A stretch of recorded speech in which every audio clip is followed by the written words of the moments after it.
Hello welcome back. Thumbnail లో చూసినట్టు ఇది కంప్లీట్ ఇన్ఫర్మేటివ్ వీడియో, చాలా ఇంపార్టెంట్ వీడియో కూడా. ఆస్ట్రేలియా విజిట్ చేసే వాళ్ళు ఈ కండిషన్స్ ఫాలో అవ్వకపోతే లక్షల్లో ఫైన్స్ కట్టాల్సి వస్తుంది. అంతేకాదు మీ వీసా కూడా క్యాన్సిల్ అయ్యే ఛాన్సెస్ ఉంటాయి. సో వీడియోని కంప్లీట్ గా చూడండి. స్టార్ట్ చేద్దాం. ముందు వీడియోలో సిడ్నీ నుండి వైజాగ్ కి బడ్జెట్ ట్రావెల్ బ్లాగ్ చూసాం కదా. ఇప్పుడు వైజాగ్ నుండి సిడ్నీకి రిటర్న్ అవుతున్నా. మధ్యలో వియట్నాం లో కూడా కొన్ని డేస్ స్పెండ్ చేయాలి. అందుకే ఇప్పుడు వియట్నాం లో హోచిమిన్ సిటీ ఎయిర్పోర్ట్ నుండి సిడ్నీకి ట్రావెల్ చేస్తున్నా. మన ఫ్లైట్ కూడా ఇక్కడ చూపిస్తుంది. సో వెంటనే చెక్ ఇన్ చేసి లాంజ్ లోకి వెళ్లి రిలాక్స్ అవుదాం. ఈ ఎయిర్పోర్ట్ అయితే చాలా పెద్దది. సో లాంజ్ లన్నీ తిరిగి అలసిపోకండి. మీ దగ్గర ఇలాంటి ప్రయారిటీ పాస్ ఉంటే మాత్రం డైరెక్ట్ గా ఈ గేట్ 8 to 9 దగ్గర ఉన్న రోజ్ లాంజ్ కి రండి. ఓన్లీ ఇక్కడ మాత్రమే ఈ పాస్ ని యాక్సెప్ట్ చేస్తారు. సో లోపలికి వెళ్దాం. అంబియన్స్ అయితే చాలా ప్లెజెంట్ గా ఉంది. చాలా వెరైటీస్ ఆఫ్ ఫుడ్స్ కూడా ఉన్నాయి. సో ఈ రోజు నా డిన్నర్ ఇక్కడే చేసి ఫ్లైట్ ఎక్కేద్దాం.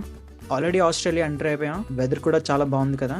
ఇంకో 30 minutes లో ల్యాండ్ అవుతాం అనగా ఫ్లైట్ క్రూ ఇలాంటి డిక్లరేషన్ కార్డ్ అందరికీ ఇస్తారు. దీన్నే ఇన్కమింగ్ ప్యాసింజర్ కార్డ్ కూడా అంటారు. మిమ్మల్ని ఆస్ట్రేలియాలోకి అలౌ చేయాలా వద్దా అని ఈ కార్డే డిసైడ్ చేస్తుంది. సో చాలా చాలా జాగ్రత్తగా ప్రతి ఐటమ్ ని ఫిల్ చేయండి. ఏమైనా అర్థం కాకపోతే అక్కడ స్టాఫ్ ని అడగొచ్చు. ఈ కార్డ్ వెనుకున్న రీజన్ బ్యాగేజ్ కలెక్షన్ టైమ్ లో చెప్తాను. మన ఫ్లైట్ కూడా ల్యాండ్ అవుతుంది. ఈలోగా ఈ వీడియో నచ్చితే లైక్ చేసి సబ్స్క్రైబ్ చేయండి. మన నెక్స్ట్ వీడియోస్ మిస్ కాకుండా ఉంటారు. Welcome to Sydney airport. ఇప్పుడు ఈ బస్ ఎక్కి టెర్మినల్ దగ్గరికి వెళ్దాం. ఆన్ ది వేలో కొన్ని డ్యూటీ ఫ్రీ షాప్స్ కూడా ఉంటాయి. అంటే ట్యాక్స్ లేకుండా ప్రొడక్ట్స్ అమ్ముతారు. ఆల్కహాల్ మీద మంచి డిస్కౌంట్స్ ఉంటాయి. సో ఒక లుక్ వేయండి. మీకు ఎక్స్ట్రా లగేజ్ ఉంటే ఇక్కడే కలెక్ట్ చేసుకోవాలి. ఈ స్క్రీన్ మీద బెల్ట్ నెంబర్ తెలుసుకోవచ్చు. ఇప్పుడు చూపించేది మాత్రం స్క్రీన్ షాట్ తీసుకోండి.